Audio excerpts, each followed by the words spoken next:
Hey, it's Beth with a little bit of Beth. And today I want to talk about strategies for working with millennials. I seem to get this question about every 3 or 4 months. People want to know, hey Beth, do you have strategies for working with millennials? What's so interesting to me about this is I can't really coach to a generalization like millennials. And so I have a lot more questions when someone brings that forward. The things that I'm curious about are you talking about one specific person or a few different people? What are they learning? What's the learning style of these people? What's their communication style? How do they best respond to feedback? Have you asked that question? Have you spent any time exploring that with them? What style of acknowledgement resonates with them? And what I mean by style of acknowledgement is some people want public praise. Some people want private praise. Some people respond really well to you doing something for them in order to acknowledge them. And other people just want to be able to have some time with you, get a cup of coffee, go for a little walk and hear the information, hear how well they're doing. So have you taken time to figure that out?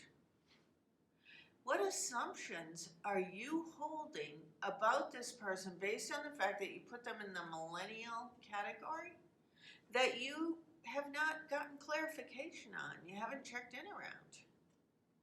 And what unspoken expectations do you have for this person?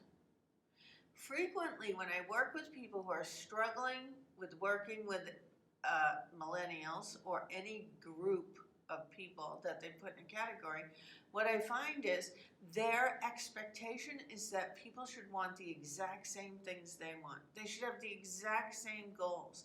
They should be happy to have this job. They should be happy to be taking their time to learn and move up, just like the person did. And so what unspoken expectations do you have that you have not clarified?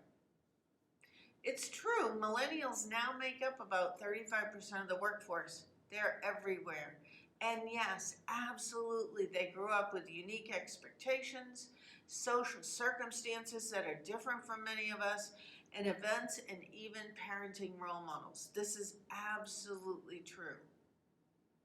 There's so much data and information out there on the web, in different workshops you can take, books you can read about millennials, but I'm going to encourage you to not try and manage a group or a category of people, but instead to take the time to get to understand each person uniquely for who they are. So I'd be curious to hear your feedback and what you've learned when you take millennials out of that stereotypical group and begin dealing with each one as an employee, staff person, or colleague that you're striving to mentor, support, develop, and collaborate with. And until I see you next time, this is Beth with a little bit of Beth.